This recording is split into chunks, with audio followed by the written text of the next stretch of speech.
क्योंकि समस्या ये खड़ी हो गई ना कि ये 21वीं सदी का क्या धर्म है, इसी पर बोलना है आज। तो बोल रहे हैं कितने हाथ लेकर के आए हमारे प्रभु श्री राम? 4 हाथ लेकर के आए। तुम लोग कितने हाथ लेके आते हो? 2। आज तक की तारीख में कोई 4 हाथ लेके आया प्रभु के अलावा? बोलो। तुम लोगों में से कोई नहीं आया, लेकिन हमारा परमात्मा 4 हाथ लेके आया। और वर्ण कितने हैं? 3.5 कौन कह रहा है? अच्छा, 4 वर्ण हैं। और परमात्मा के हाथ कितने हैं? 4 हैं। अच्छा, आप विचारवान श्रोता हो, और भगवती दुर्गा कितने हाथ लेके आई? 8। तो हमारी जगत माता 8 हाथ लेके आई, और जगत पिता कितने हाथ लेके आए? 4 लेके आए। अच्छा, विचार करना, पिता जब भी पुत्र को संभालता है तब 1 हाथ से संभालता है। संभालता कि नहीं संभालता? पिता जब भी पुत्र को संभालता है तब 1 हाथ से, क्योंकि 1 हाथ की उंगली पकड़वा करके वह चलाता है। चलाता कि नहीं?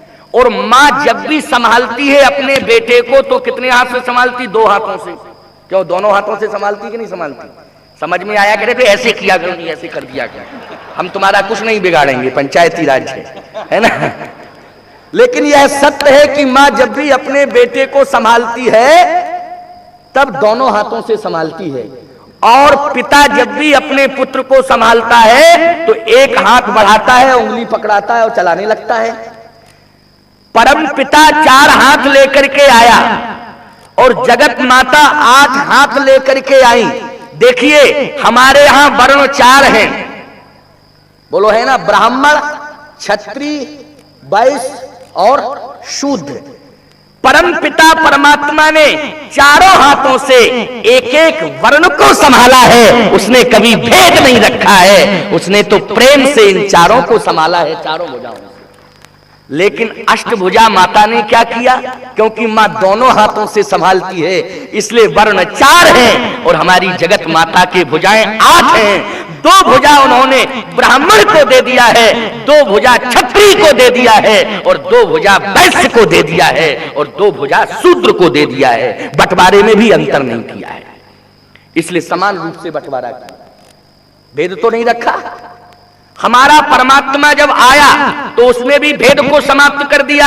कैसे? एक बड़ी सुंदर चर्चा मैं आपको सुनाऊं। भगवान ने समरसता का संदेश दिया। कैसे दिया? कहे छोटों की छुटाई दूर करी और बड़ों की बड़ाई दूर करी। ये किसने किया? भगवान ने, भगवान श्री राम ने। छोटों की छुटाई दूर करी, बड़ों की बड़ाई दूर करी। बड़ों का बड़प्पन भगवान ने आकर के मिटाया और छोटों का छोटपन मिटाया। बोलो, 21वीं सदी का यही संदेश है कि नहीं? समानता होना चाहिए कि नहीं? तो छोटों का छोटपन दूर हो, बड़ों का बड़प्पन दूर हो। लेकिन आप कहोगे प्रमाण दो कि कहां छोटों का छोटपन दूर किया, बड़ों का बड़प्पन कहां दूर किया? आप जानते हो सबसे बड़ा अपने को कौन मानता है? जो पूंजीवादी होता है वो सबसे बड़ा मानता है। और आप जानते हो जिससे टाटा, बिरला, डालमिया, पदमपत, सिंघानिया, धीरू भाई अंबानिया, ये सब मांगते हैं। जब लक्ष्मी पूजन होता है तो ईमानदारी के साथ बताओ, लक्ष्मी पूजन के दिन सब कुबेर का स्मरण करते हैं कि नहीं? इंद्र का स्मरण करते, कुबेर का स्मरण करते हैं ना? कुबेराय नमः बहुत लोग लिखते हैं पूजन में। आप लोग लिखते हो?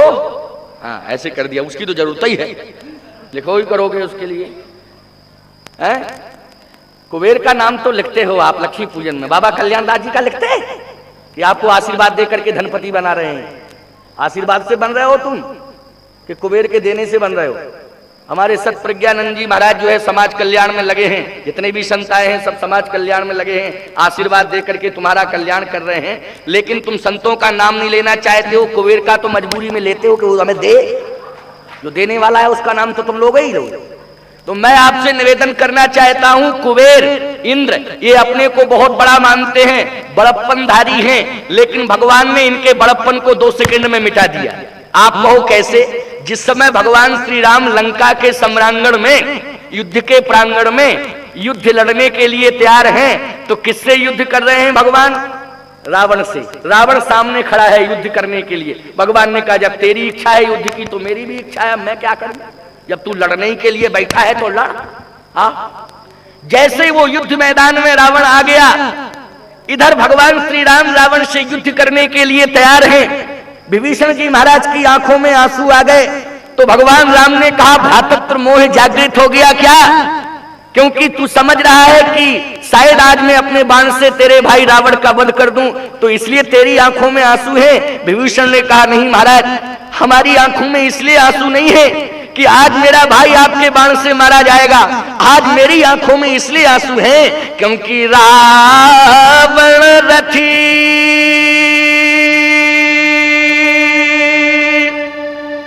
बिरथ रघुवीरा, तो देख विभीषण भयउ अधीरा। महाराज, आज रावण सोने के रथ पर बैठ करके आपसे युद्ध कर रहा है, और आज आप रथ की बात छोड़िए, पैरों में पदत्राण नहीं है और सिर पर छाया नहीं है, और आप बिना रथ के युद्ध कर रहे हैं, इसलिए मेरी आंखों में आंसू है। भगवान ने कहा तो नहीं है रथ तो मैं क्या करूं? जब नहीं है तो जैसा है व्यवस्था वैसा ही करूं, नहीं है तो मैं क्या करूं? कहे महाराज, भगवान ने धर्म रथ पर बैठ करके युद्ध किया। उसकी चर्चा बहुत लंबी है, जब मैं धर्म रथ का वर्णन करता हूं तो उसमें बहुत समय लगता है, और समय है नहीं तो कहां से समय ला दूं जब है ही नहीं। जो चीज समाप्त हो गई वो हो गई, इसलिए समय तो समाप्त हो गया हमारा, लेकिन फिर भी हम समय का अतिक्रमण कर रहे हैं, क्योंकि अतिक्रमण की परंपरा 21वीं सदी में भी चल रही है। क्यों भाई? तो जो परंपरा चलेगी उसको भी थोड़ा बहुत मानना पड़ेगा, इसलिए मैं थोड़ा सा अतिक्रमण कर रहा हूं, और कहो तो करूं और नहीं तो अपने आवास पर जाऊं। अच्छा ठीक है, ठीक है। देखो, धर्म मंच से मैं आपसे निवेदन करूं, बात बहुत अच्छी है, ये बात आपकी समझ में भी आ रही है कि भगवान बिना रथ के युद्ध कर रहे हैं। तो कहे महाराज रथ नहीं है, भगवान बोले नहीं है तो नहीं है, अब मैं क्या करूं? कहे महाराज है आपके पास रथ, लेकिन आप अपनी शक्ति का प्रयोग नहीं कर रहे हैं। भगवान ने कहा मतलब क्या है? कहे आप अपने लिए युद्ध कर रहे हैं। भगवान ने कहा हम अपने लिए तो नहीं कर रहे हैं युद्ध, आप किसके लिए युद्ध कर रहे हैं? तो भगवान ने युद्ध करने के पहले घोषणा कर दी कि जब जब होए धर्म की हानि, बाढ़हि असुर यधम अभिमानी, तब तब प्रभु धर विविध शरीरा, या मनुज शरीरा, हरहि कृपा निधि सज्जन पीड़ा। जाति वाले की पीड़ा नहीं, सज्जन पीड़ा। जाति नहीं कि ब्राह्मण की पीड़ा, क्षत्रिय की पीड़ा, वैश्य की पीड़ा या हरिजन की पीड़ा नहीं, सज्जन पीड़ा।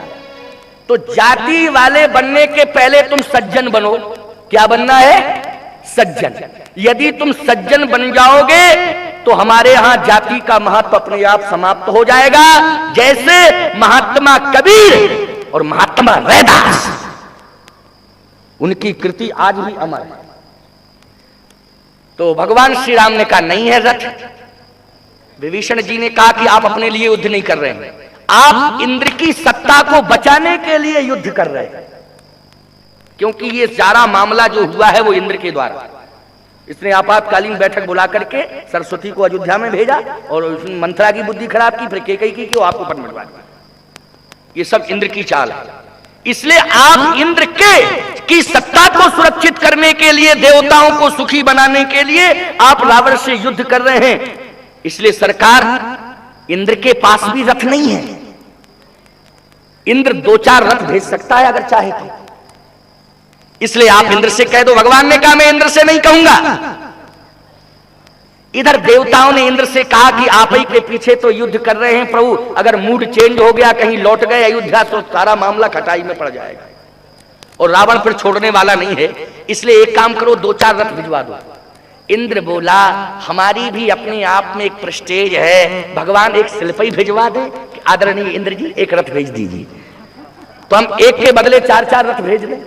एक की कौन कहे, 4-4 रथ भेज दें, या किसी बंदर को पहुंचा दें तो रथ भेज दें? लेकिन समस्या मेरे सामने भी है। अब आपको भगवान मांगना नहीं जानते हैं, लेकिन इंद्र अपने आप को बड़ा मानता है, इसलिए भगवान ने रथ न मांग करके इंद्र के बड़प्पन को समाप्त किया है। और भगवान मांगना भी जानते हैं, जो सारे संसार को देता है। आज वो मांग रहा है, किससे मांग रहा है? कहे तुलसी जिनके पद पंकज प्रगति तटनी, जो हृदय गाड़े ते प्रभुया सरिता तदवे को, मांगत नाव करारे ठाए। भगवान इंद्र से रथ नहीं मांगते हैं, लेकिन एक दीनहीन केवट से भगवान नाव मांगते हैं, भैया मुझे नाव दे दो।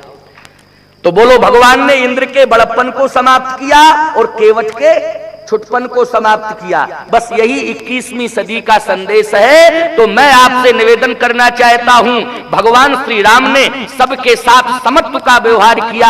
हमारे जितने देवी देवता हैं सभी प्राणियों के साथ समत्व का व्यवहार किया है, लेकिन तुम्हारी दृष्टि में मोतियां बिंद आ गया है, तुम अंधे हो गए हो, ना समझो तो उसमें हमारा क्या दोष। इसलिए परिवर्तन करो। आज इस यज्ञ से, इस महाधिवेशन के से आपको यही संदेश मिल रहा है कि अपने जीवन का परिवर्तन करो, अपने आप को परिवर्तित करो। एक छोटी सी बात और सुना दें, इसके बाद वाणी को विश्राम देंगे। हमारी बहन बेटियों को भी थोड़ा तकलीफ है। क्या तकलीफ है? कि हमारे साथ भी बड़ा अन्याय किया गया ग्रंथों में। क्या अन्याय? तो एक चौपाई रट ली है तुलसीकृत रामायण की, बस वही ढोल गमार, इसमें सब आ रहे हैं। ढोल गमार शूद्र पशु नारी, और सकल ताड़ना के अधिकारी। तो का ढोल गमार शूद्र पशु और नारी। 10 बजा भी, 10 और बजाएंगे, मतलब 10 बज के 10 और फिर कथा बस 10 पक्का बिल्कुल। क्योंकि जब सभी अतिक्रमण किए 5-5 मिनट का, वैसे तो एक बात बताएं, हम तो थक गए बोलते बोलते, 1-1.5 घंटे 2 घंटे दिन में बोले, फिर रात में बोले, लेकिन अब क्या करें, जब ना बोले तो तुम बाद में कहोगे बोलना ही नहीं जानते थे सो नहीं बोले, और ज्यादा बोलते हैं तो कहते बंदा ही नहीं करते, बोलते ही जाते। लेकिन 10 मिनट 5 मिनट और बोलेंगे, 7 मिनट बोलेंगे। हाँ, तो ढोल गमार शूद्र पशु नारी सकल ताड़ना के अधिकारी। ताड़ना का मतलब ये नहीं है कि डंडे से पीटना, ताड़यति शिक्षयति पालयति लालयति, पालन करना। अच्छा, ताड़ने का अर्थ देखना भी होता है। ताड़ना आपके यहां ना होता हो, लेकिन ताड़ना मानी देखने को भी कहते हैं। तो ताड़ना मानी देखना, और ताड़यति शिक्षयति पालयति शिक्षा भी देना, ताड़ना मानी शिक्षा देना। तो शिक्षा अगर किसी को दी जाए तो ईमानदारी के साथ बताओ, ये जीवन का गुण है कि अवगुण? बोलो, ये गुण है किसी को शिक्षा देना।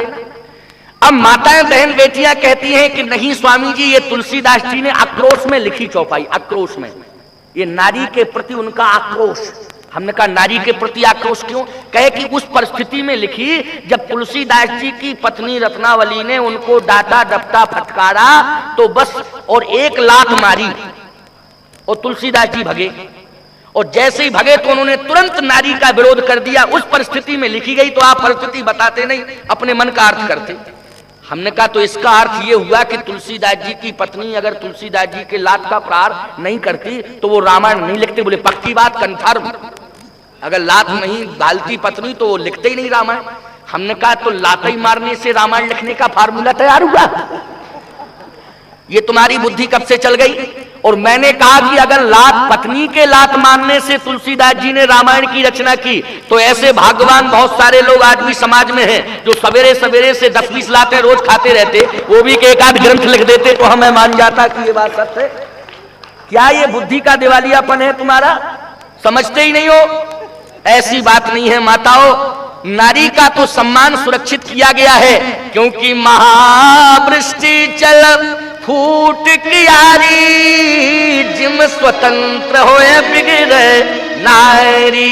नारी के जीवन की स्वतंत्रता खतरनाक है, इसलिए तुलसीदास जी ने कहा कि हम ढोल गमार शूद्र पशु नारी, हमें शूद्र का पालन करना चाहिए और नारी को ताड़ना चाहिए, क्योंकि अगर हमने इनको ताड़ना बंद कर दिया ना, इनको देखना बंद कर दिया, इनको संरक्षण देना बंद कर दिया, तो वही स्थिति हो जाएगी। कौन सी? महावृष्टि चल फूट कियारी और जिम स्वतंत्र हुए बिगड़े नारी। तो शूद्र के साथ सिद्धांत होगा पालयति और नारी के साथ सिद्धांत होगा ताड़यति। इसलिए हमारे तुलसीदास जी महाराज ने ये भाव व्यक्त किया। दूसरी बात और आपको सुना दें चलते चलाते जल्दी में।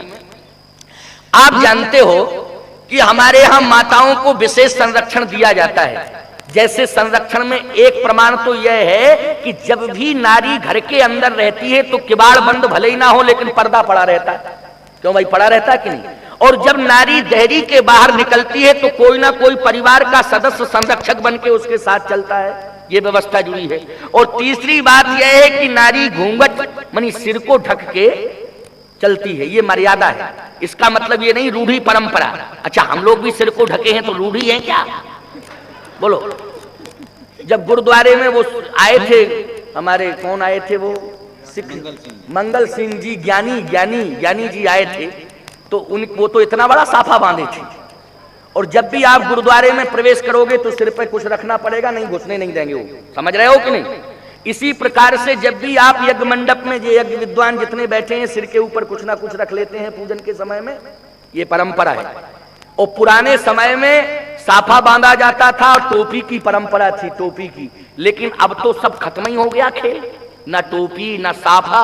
अच्छा, इनके सिर पर जरूर वस्त्र रहता था, लेकिन अब उल्टा पल्लू, इधर से पहले इधर से अब इधर से हो गया, मानी पीछे सिर खुला।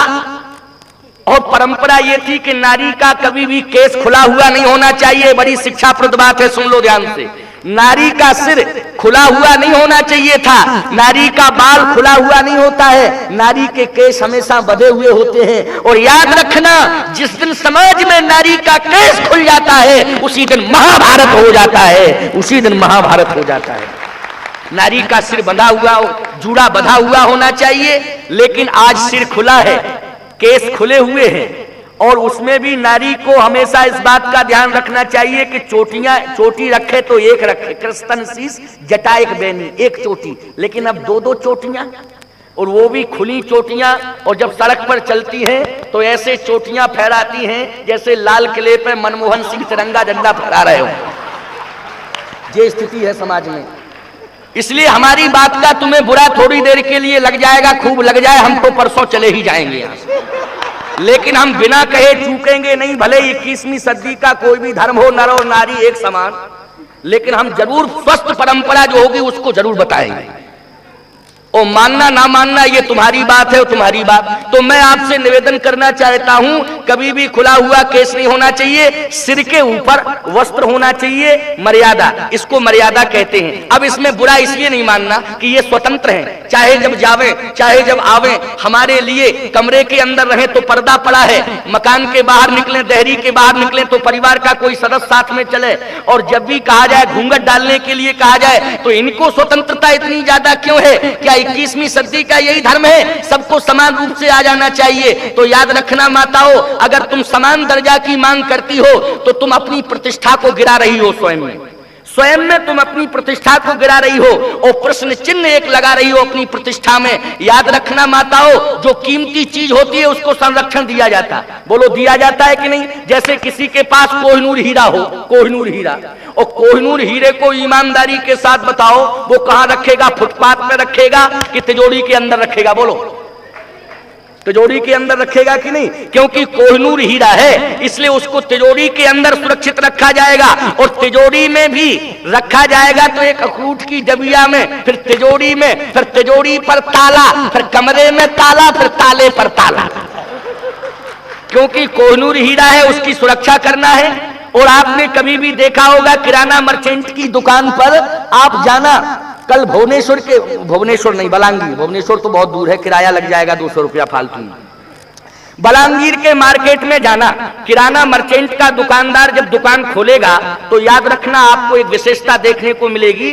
जब किराना मर्चेंट का दुकानदार दुकान खोलेगा तो जो काजू किशमिश के डिब्बे होते हैं ना, उनको बिल्कुल शोपीस बना करके एकदम फ्रंट पर लगा देगा। बोलो लगाता ना फ्रंट पर। लेकिन जब दुकान बंद करता है तो वो काजू किशमिश के जो डिब्बे होते हैं जो फ्रंट पर लगे हैं उनको वो अंदर रख देता है। रख देता कि नहीं जब दुकान बंद करता। लेकिन एक एक कुंटल के नमक के बोरे अंदर रखता कि बाहर ही पड़े रहते? बाहर ही रहते ना, थप्पी पर थप्पी लगे। देखो मार्केट में नमक के बोरे कोई अंदर नहीं रखता। तो आपको बुरा इसलिए नहीं मानना है, जो कीमती चीज होती है उसको संरक्षण दिया जाता है। अब आप कहो कि ये सब स्वतंत्र क्यों है, तो तुम तो कीमती रत्न हो इसलिए तुम्हें पर्दे के अंदर रखा जाता। ये तो एक एक कुंटल के नमक के बोरे हैं, चाहे जहां पड़े रहे, इन्हें कोई माई का लाल उठाने वाला नहीं है, चाहे जहां मैदान में पड़े रहे। इसलिए इनके बारे में सोचने की कोई आवश्यकता नहीं है, आवश्यकता तुम्हारे बारे में है सोचने की। इसलिए 21वीं सदी का ये भी एक धर्म है, नोट करो हमारी बात को। और दूसरी बात मैं कहना चाहता हूं, माताओं बहन बेटियों, तुम्हारी इसलिए समाज में कीमत है। कौन जानता नारी के गर्भ में कपिल करानी जैसे विद्वान सो रहे हो, कौन जानता नारी के गर्भ में दादू कबीर जैसे